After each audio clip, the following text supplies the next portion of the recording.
Pioneer, a format free from fetch lands, horizon sets, and the sins of Magic's past. A brewer's paradise, if you will, where all your favorite standard cards from the past few years can frolic in the fields next to your opponent's favorite former standard cards.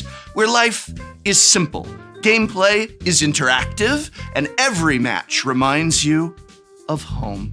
Except, of course, for the games where your opponent reanimates a Parthelion II with their Grease Fang on turn 3, and immediately attacks for 13. Or the games where you get Thoughtseize, then Dreadboard, then Liliana of the Veiled into oblivion. Or the games in Pioneer where your opponent casts Cavalier of Thorns again on turn 3, thank you very much, and then gains infinite life with their convoluted mono-green combo kill on turn 4. And then there's non-green cards in the mono-green deck. I don't even understand that, and I talked about it in a previous video. So yes, unfortunately, Pioneer is no longer the brewer's paradise that players once thought it could be. There are a handful of decks that are head and shoulders above the rest of the pack in terms of power level, consistency, and metagame representation. If you played in a 5-round Magic Online Pioneer League, yes, that exists, or even at your local Pioneer Friday Night Magic, yes, that exists, odds are you would play against some combination of Green Devotion, Abzan Greasefang, and Rakdos midrange about half the time. But what would happen if a few more cool and powerful cards from previous Magic eras were added to the Pioneer card pool? We've seen what an impact Liliana of the Veil has made on Pioneer since her reprint in Dominaria United. 2 of the top 3 decks in the Pioneer metagame are already playing 3 to 4 copies of her. Many Magic the Gathering players were excited for the beloved Planeswalker to find new life in Magic's youngest non-rotating format. So let us imagine, if you will, that Wizards of the Coast wanted to put more historically powerful cards into Pioneer, perhaps cards that were once staples of Modern years ago, but have lost to the power creep war of Modern Horizons. Well, I've compiled here a list of my picks for 5 reprints that would make Pioneer more fun.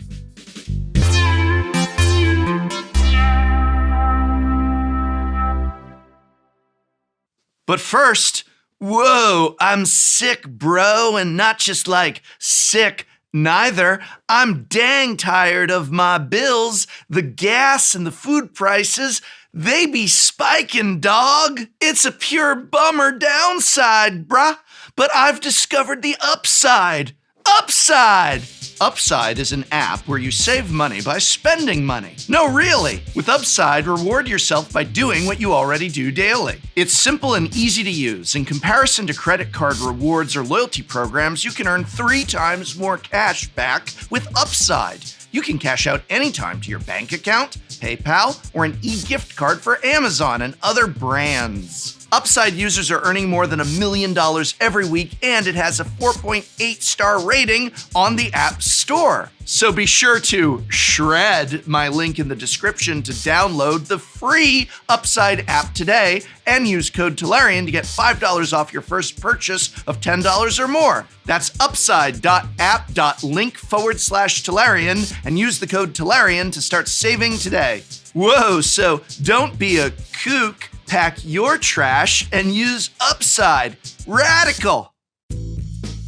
So what 5 cards do I think should be reprinted into Pioneer? First up, how about a 1-mana green creature that can tap for mana and doesn't just make the mono-green Devotion deck even better? It's Heritage Druid. Heritage Druid is a 1/1 elf for 1 green mana that reads, tap 3 untapped elves you control. Add GGG. That's triple green. Heritage Druid was a staple in elf decks in Modern and Legacy for years and would be a huge boost to the elf tribe in Pioneer. Because Heritage Druid's ability allows you to tap other elves, not just the druid itself, itself, and because the ability doesn't care about summoning sickness, Heritage Druid allows you to string together some huge turns out of seemingly nowhere. Pair Heritage Druid with Realm Walker to cast a flurry of elves off the top of your library and immediately tap those elves for more mana. Dwynen's Elite and Elvish Warmaster give you multiple elf bodies for a single card's worth of investment. Heritage Druid has a history of making an impact on lower-powered formats. At Pro Tour Berlin in 2008, shortly after Heritage Druid was first printed, 6 of the top 8 players brought an elf tribal deck, featuring 4 copies of the powerful mana creature. Luis Scott Vargas won the tournament with a variation on the deck that finished off his opponents with a single copy of Grape Shot. Now, granted, Pro Tour Berlin was a format known as Extended, which at the time meant Heritage Druid was legal alongside Glimpse of Nature, a draw spell from Kamigawa that's banned in Modern, and several other ways of untapping your elves, such as Nettle Sentinel,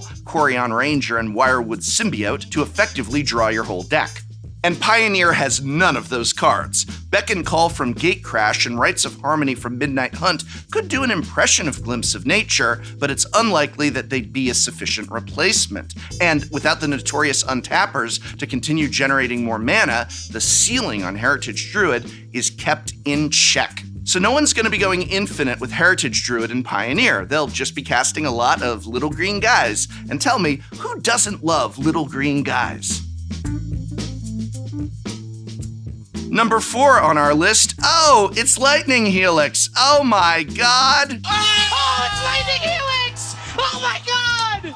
Oh my god! An iconic card and a beautiful blend of 2 of the original Boon cycle of cards, Lightning Bolt and Healing Salve. Lightning Helix is an instant for a red and a white mana that reads, deal 3 damage to any target. You gain 3 life. Lightning Helix would be an awesome addition to Pioneer. In Modern, Lightning Helix only really sees play as a burn spell. I'm sure it would see play in Pioneer Burn too, but in Pioneer, it wouldn't be limited to just going to face. Lightning Helix would be a great answer to stem the bleeding against an aggro deck, simultaneously removing one of their creatures and gaining you back some life.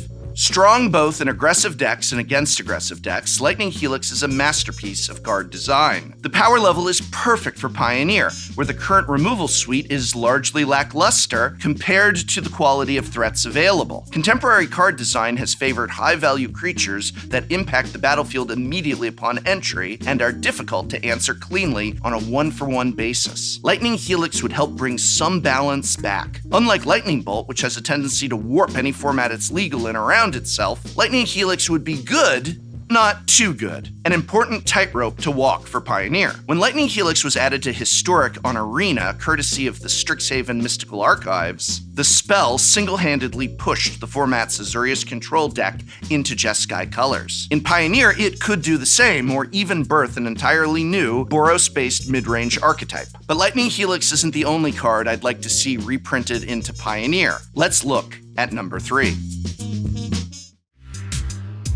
If you're new to Magic the Gathering, you may not have encountered number 3 on our list before. Now, nearly 20 years old and no longer up to snuff for the Modern format, Goryo's Vengeance was once the best reanimation spell in Modern. For 1 and a black mana, this instant allows you to return a legendary creature card from your graveyard to the battlefield. That creature gains haste, and at the end of the turn, you must exile it. It also has Splice onto Arcane, which is a mechanic that is, fittingly, rather arcane. In Modern, Goryo's Vengeance has primarily been used to reanimate Griselbrand and Emrakul the Promised End, 2 of the strongest creatures you can cheat into play. In Pioneer, neither Griselbrand nor 15-mana Emrakul are legal, but what we do have are 2 other legends that pair exceedingly with Goryo's Vengeance, Jace Vryn's Prodigy and Obsidat Ghost Council. Jace Vryn's Prodigy was the linchpin for Goryo's Vengeance decks. At 2 mana, Baby Jace can be deployed early and quickly begin churning through your deck. Importantly, Baby Jace is a discard outlet, meaning he's able to put your legendary creature into the graveyard to reanimate with vengeance. If you have at least 5 cards in your graveyard after his ability resolves, Baby Jace transforms into Big Jace, Telepath Unbound, a powerful planeswalker. That's not the only way Baby Jace and Goryo's Vengeance go hand in hand. If you're your Jace gets killed earlier in the game,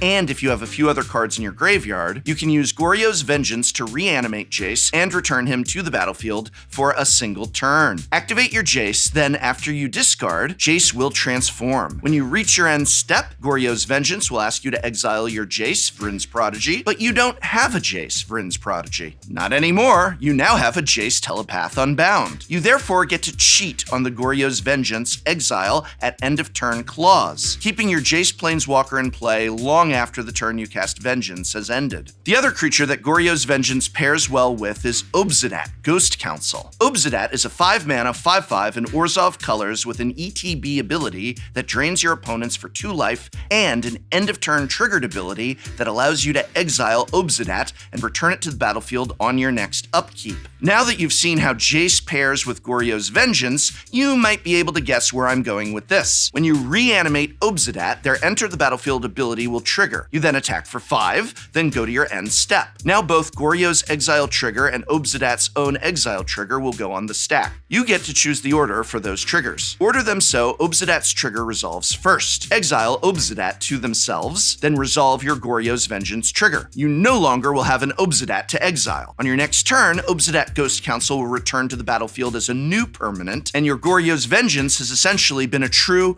permanent reanimation spell. Goryo's Vengeance decks are a blast to pilot, and the interaction between Vengeance and the legends you reanimate is interesting and exciting, 2 traits that many Pioneer decks currently lack.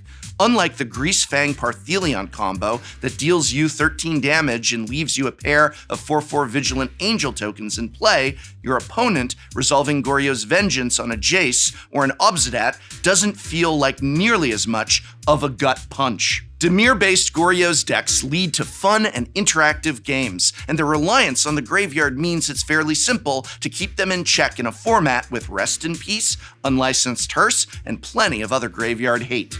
Goryo's Vengeance is unlikely to see a standard reprint anytime soon, since the card's flavor is tied to the plane of Kamigawa, which we just returned to earlier this year, and because Wizards of the Coast has said before that Splice onto Arcane is a mechanic that is too esoteric and complicated to use again. But perhaps this card could make its way into a core set. Yeah, I know there are no core sets, but they already canceled them and then brought them back and then canceled them, so they might bring them back again. Or a functional reprint that's missing the Splice onto Arcane text could show up in a standard set of the future. If Wizards of the Coast is interested in putting Goryo's Vengeance into Pioneer, they could certainly find a way to do it, is what I'm saying. And I believe doing so would absolutely be worth it. So what are the top 2 cards whose reprints would make Pioneer more fun? Well, number 2 on the list is a favorite of any Magic player who loves enters the battlefield effects, Restoration Angel. Restoration Angel is a 3/4 angel creature with flash for 3 generic and 1 white mana. When Restoration Angel enters the battlefield, exile up to 1 target non-angel creature you control, then return it to the battlefield. If you're wondering why it specifies non-angel, imagine for a moment if the card didn't have that clause and say you cast a second Restoration Angel while you already had one in play. I'll give you a hint, the game would break. Restoration Angel was an all-star in Innistrad, Return to Ravnica Standard. You haven't lived until you've blinked a Thragtusk with your Resto. Oh baby, I'm getting worked up just at the thought of it. Unfortunately, Thragtusk isn't legal in Pioneer, but that's probably for the best. Mono Green Devotion doesn't need the help. Regardless, Restoration Angel is a ton of fun to play with. A strong, evasive body that you can cast at instant speed is a great time on its own, but the real appeal comes from granting your other creatures a second enter the battlefield effect. For a simple 2-mana creature, Luminarch Aspirant or Affine's Informant are good choices. For the Skyclave Apparition exile target, an Old Growth Troll would be a good choice. Have a Thraben Inspector in play and want another clue out of her? Cast Resto, flicker the Inspector, and voila! Want to reanimate an additional 2-mana creature with your Extraction Specialist? Cast Resto, flicker your Specialist, bring back that other 2-drop. You may even get to attack now with the first 2-drop your Specialist reanimated. Got a Skyclave Apparition in play and your opponent just played another scary permanent? Cast Resto, flicker your Apparition, and, well, you get the idea. These days, white decks in Pioneer tend to be either aggressive, ending games quickly before their opponents can get their footing, or controlling, pairing with blue to exhaust their opponents of resources and, the will to keep playing. A Restoration Angel Reprint, on the other hand, would be the perfect card to revitalize white mid-range decks and to give them the tools they need to compete with the rest of the format. And now, the number one card that would make Pioneer more fun. This card might be one of the most popular cards of all time. It certainly is from one of the most popular sets of all time. And the number one card on our list is Snapcaster Mage. Oh snap! You likely already know what Snapcaster Mage does, but just in case, Snappy is a 2/1 human wizard with flash for 1 generic and 1 blue mana. When Snapcaster Mage enters the battlefield, you may flash back an instant or sorcery spell from your graveyard. Snapcaster Mage is a big part of why Original Innistrad is such a well-remembered set, alongside newly Pioneer legal planeswalker Liliana of the Veil. Believe it or not, for all of Snap's history as a staple in every blue deck in Modern since Innistrad, the card barely shows up in the format anymore, which is a shame because Snapcaster Mage is representative of an era of Magic card design that many Magic the Gathering players love. It's a creature, but rewards you for filling your deck with instants and sorceries. The card is flexible enough to go in any blue deck, but does provide you with parameters for how to construct your deck. You want some cheap spells for the Snapcaster Mages you cast early in the game, and you want some more impactful spells for the snaps you draw later in the game. The card also asks for your spell suite to cover a variety of effects, including card draw, removal, and counter magic. In a format defined in part by opt and consider, Snapcaster Mage would fit right in. Blue decks in Pioneer have struggled to recover from the ban of expressive iteration earlier this year. A Snapcaster Mage reprint would immediately fill the void left by the powerful card advantage spell, and more importantly would let you finally take the poor guy out of your trade binder and put him back into a card sleeve where he belongs. Yes. Okay, Magic Boomer, your bias for the days of 2013 Modern is showing. Look, there are a ton of awesome, evocative cards printed in the last 2 decades that just aren't up to snuff in the current era of Modern. But these cards would be wonderful additions to Pioneer and would go a long way into breathing new life and excitement into a format that many Magic the Gathering players feel has gotten stale lately. This list is just 5 cards long, but there's a case to be made for many other cards too. Let me know, what are some of your favorites? What cards would you like to see added to Pioneer? And hey, thanks again to Upside for sponsoring this video. Use the link in the description and use my code Tolarian to get $5 off your first purchase of $10 or more. Start saving today with Upside.